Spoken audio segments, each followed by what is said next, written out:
Fuerzas Armadas y Ministerio de Defensa detallan protocolo contra acoso sexual.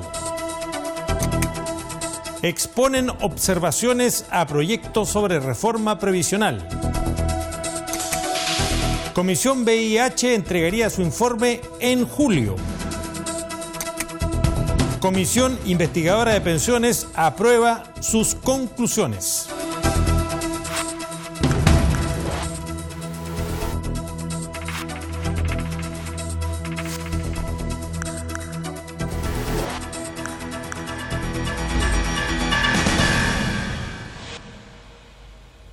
¿Cómo están? Les saludamos y damos la bienvenida a una nueva edición de Frecuencia Legislativa.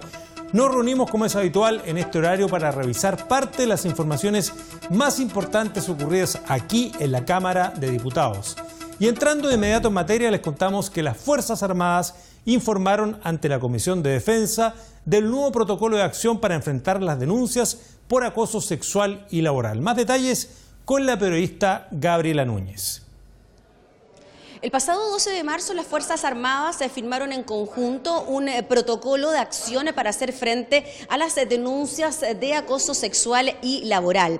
Fue el ministro de Defensa, Alberto Espina, quien junto a las delegadas de género de la totalidad de las Fuerzas Armadas, quienes dieron a conocer este protocolo ante la Comisión de Defensa de la Cámara de Diputados. Dentro de lo que contempla este mecanismo de acción, destaca la forma en que se pueden hacer estas denuncias a la autoridad directa, además la rapidez en la indagatoria, resguardando siempre a las víctimas para evitar así su revictimización y además las sanciones que se dan a conocer en el corto plazo. Fue el diputado de la UDI, Osvaldo Urrutia, quien se refirió a este protocolo firmado por las Fuerzas Armadas, haciendo referencia que en la Cámara de Diputados también se cuenta con uno. Yo creo que es un gran avance, que es importante la noticia que nos ha dado a conocer el ministro, sobre todo también en materias de acoso sexual, porque se ha avanzado en la prevención y evitar que estas cosas ocurran. Ojalá estos protocolos existieran en toda la institución pública, en todas las ramas. Hace poco, el año pasado, se incorporó en la Cámara de Diputados un protocolo bastante simple, pero también para que los funcionarios y funcionarias tuvieran la posibilidad de hacer denuncias cuando sufrían ya sea acoso laboral o sexual, como se hizo en la Cámara de Diputados. Según este nuevo protocolo de acción para hacer frente a las denuncias de acoso sexual y laboral, una vez realizada la denuncia, el denunciado recibirá la notificación en menos de 24 horas sobre el inicio de una investigación sumaria. Esta investigación no deberá tardar más de 20 días. En caso de que se necesite más tiempo, este se podrá prorrogar por otros 15 días más, pero en un plazo no superior a las 72 horas, el denunciado recibiría su sanción por la denuncia de acoso sexual o laboral. Y en su primera sesión del día, la Comisión de Trabajo recibió a la ex subsecretaria de Previsión Social, Julia Urquieta, y a María Victoria Núñez, directora del Colegio de Corredores de Seguros. En su sesión de la tarde, los parlamentarios debatieron junto a los ministros de Hacienda y Trabajo los cuestionamientos a la iniciativa respecto de la sostenibilidad fiscal y el financiamiento del proyecto. La Comisión de Trabajo continúa recabando antecedentes en relación al proyecto que mejora las pensiones de los sistemas de pensiones solidarias y de pensiones de capitalización individual, entre otros. Para este análisis se recibieron las exposiciones de la ex subsecretaria de Previsión Social, Julia Urquieta, y de María Victoria Núñez, directora del Colegio de Corredores de Seguros. Desde el punto de vista de Urquieta, la única solución es un nuevo sistema de pensiones basado en la seguridad social y en principios de la OIT, por lo que junto con pedir el rechazo a la idea de legislar, señaló que la propuesta debiera establecer un sistema público tripartito y solidario. Claramente el convenio 102, por ejemplo, de la OIT, es la base para entender cualquier sistema previsional hoy día y que todos los países del mundo respetan. Incluso es más, el artículo 5º, inciso 2 de nuestra Constitución señala que nuestro país debe respetar los tratados internacionales en materia de derechos humanos. Por tanto, creemos que ese es un déficit fundamental del mensaje de este proyecto de ley, que no dice nada respecto a la seguridad social, y eso nos lleva a un problema de fondo, y es que nosotros indudablemente rechazamos la idea de legislar. Creemos que este proyecto, no respondiendo a los intereses y a los principios de la seguridad social, desde ese punto de vista no responde a las necesidades reales hoy día de los cambios que el sistema previsional chileno requiere. porque la capitalización ha demostrado su fracaso. El año 2008 ya la reforma fue un auxilio a este sistema que estaba en crisis. En este debate, la diputada Carol Cariola puntualizó que hay una mirada crítica de la reforma y lamentó que el gobierno no haya manifestado disposición para ceder en aspectos que se le han planteado. Todas las recomendaciones que hemos recibido que tienen que ver con el sistema tripartito, con incorporar elementos de solidaridad, finalmente no están incorporados en esta propuesta. Se establece, claro, un aumento de la cotización del 4% por parte del empleador, pero es un proceso que se establece a 8 años, con un aumento progresivo de un 0,3%. Entonces, cuando se establecen esas medidas, lo que uno dice, aquí no se están tomando medidas para generar un aumento inmediato en las pensiones de las personas. Aquí lo que se está haciendo es un voladero de luces para decir estamos haciendo algo cuando en realidad en lo concreto lo único que se está haciendo es decir vamos a hacer algo, pero a la larga es una medida a largo plazo donde recién las consecuencias en práctica de esta medida se van a empezar a ver en 40 años más. O sea, niños de 11 años hoy día van a recién a ver consecuencias de este proyecto de ley en 40 años más. El proyecto, que propone herramientas que incluyen esfuerzo fiscal, aumento en la tasa de cotización a las cuentas de ahorro previsional individual, de cargo del empleador e incentivos para postergar la edad de retiro, entre otros, ha sido cuestionado con respecto a su financiamiento y sostenibilidad fiscal. Y la instancia que indaga la actuación del Ministerio de Salud en relación a la crisis por el tratamiento del VIH-Sida entre 2010 y 2018 avanza con la ronda de audiencias públicas que, sin embargo, de ser necesario, podría extenderse con el objeto de entregar una propuesta concreta al Ejecutivo. Los pormenores en el informe del periodista Guillermo Navarro. A más tardar la primera semana del mes de julio, la comisión investigadora que analiza los casos de VIH-Sida y las políticas públicas implementadas por el Estado va a entregar su informe de conclusiones. Así lo planteó la presidenta de la instancia, la diputada Claudia Mix, quien precisó que la idea es recibir a todas las organizaciones y entidades que tengan algo que ver con esta problemática de salud pública. Sin perjuicio de lo anterior, planteó que existe la posibilidad todavía de volver a prorrogar el trabajo de este grupo legislativo con el objeto de formarse una idea lo más acabada posible de este problema país y de cuáles podrían ser las soluciones para frenar esta situación de contagios que se ha dado justamente en el territorio nacional. Revisemos esas declaraciones. Chile no está a la altura, no ha cumplido, no estamos hablando de este gobierno en particular, estamos hablando del Estado de Chile, no ha cumplido con los compromisos adquiridos desde el año 2010, las distintas instancias de coordinación internacional.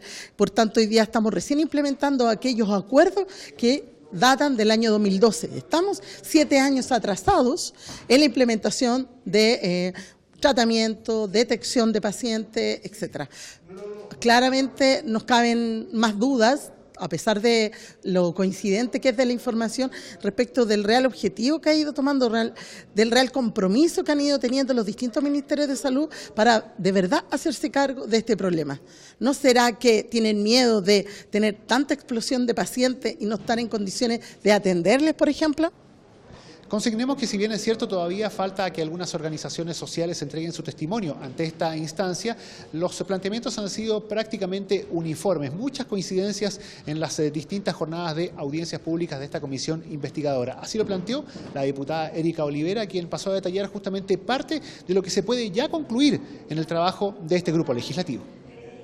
Las personas que manejan el tema también plantean que aquí no solamente hay que enfocarse en la educación, sino que también hay una responsabilidad de parte de la familia, hay una responsabilidad de parte del Estado en cuanto a los recursos que se necesita inyectar aún más en cuanto a campaña, en cuanto a educación, en cuanto a los propios medicamentos que hoy día se ha logrado tener en Chile, pero falta todavía. Por ejemplo, uno de los expositores hablaba de que hoy día se entrega en la atención, no se entrega en esto de la atención primaria, sino que hay que ir a un establecimiento de salud más alto como un hospital para poder obtener estos tratamientos. Y por otro lado, que hoy día, si bien hay 41.000 casos en Chile con VIH detectados, faltan todavía 10.000 que entren en tratamiento, por lo tanto hay una gran tarea por delante. Señalemos que durante esta última jornada estuvieron presentes en las audiencias públicas la presidenta nacional del Colegio de Matronas, Anita Román, y el representante de la Fundación AHF Chile, Leonardo Arenas, quienes dieron cuenta también de las distintas políticas públicas y del parecer que desde el punto de vista de sus respectivas organizaciones tienen de cómo se ha abordado esta enfermedad. Acuerdo entre oficialismo y oposición sin grandes diferencias en las conclusiones, considera el informe de la instancia investigadora que apunta al conflicto de interés de las AFP, que son juez y parte en la entrega de las pensiones de invalidez. Luego de 5 meses de trabajo, la comisión investigadora de los actos de gobierno en la fiscalización relativa a la concesión y denegación de pensiones de invalidez y sobrevivencia logró consensuar las conclusiones para redactar un informe único. La instancia analizó los procesos de solicitudes de dichas pensiones en relación con las AFP y los organismos vinculados, a partir del año 2008, focalizando su investigación en los Ministerios del Trabajo y Seguridad Social y de Salud y la Superintendencia de Pensiones. Las y los parlamentarios coincidieron en la necesidad de modificar el actual sistema de otorgamiento, porque hoy las AFP son juez y parte en el tema, según lo reconocieron la presidenta de la instancia, diputada Gael Jomans, y el parlamentario Frank Sauerbaum. Fue votado por unanimidad el informe, las conclusiones, en donde dan cuenta de que acá existía conflicto de intereses, que era necesario despejarlo, que el organismo que fijara las normas de que una persona tenga o no un derecho a pensión de invalidez no fuera el mismo que luego le entregara las pensiones, que además el sistema estaba financiado por más del 70% por la AFP, configuraba un conflicto de interés que teníamos que realmente hacernos cargo y proponer también un sistema imparcial en donde las personas realmente tengan garantía de que no va a haber un juez y parte pronunciándose sobre el derecho a su pensión de invalidez. Los usuarios no tienen quien los defienda ante la contraparte, ¿cierto?, que tiene un tremendo staff, que es una empresa que se dedica, ¿cierto?, al tema de los seguros médicos. Entonces, obviamente, hay que equiparar los derechos de tanto del trabajador que está pidiendo la pensión de invalidez con respecto a quien la está evaluando. También la comisión médica tiene necesariamente que tener mucho más disponibilidad y acceso a quienes están pidiendo esta pensión de invalidez, y hay situaciones también bastante absurdas que nosotros queremos terminar. Por ejemplo, nadie puede postular una pensión de invalidez hoy día si es que no ha terminado su tratamiento médico. Uno de los ejemplos citados por el legislador es la existencia de usuarios que han estado 25 meses con licencia y luego postulan a la pensión de invalidez, que finalmente es denegada, sin considerar la demora que existe para conseguir horas médicas o cirugías. Se espera que las propuestas aprobadas por la comisión sean recogidas por el Ejecutivo, tras la correspondiente aprobación por la Sala, para reformar el sistema actual por la gravedad que representa, ya que se trata de personas enfermas que solicitan su pensión, manifestaron las y los legisladores.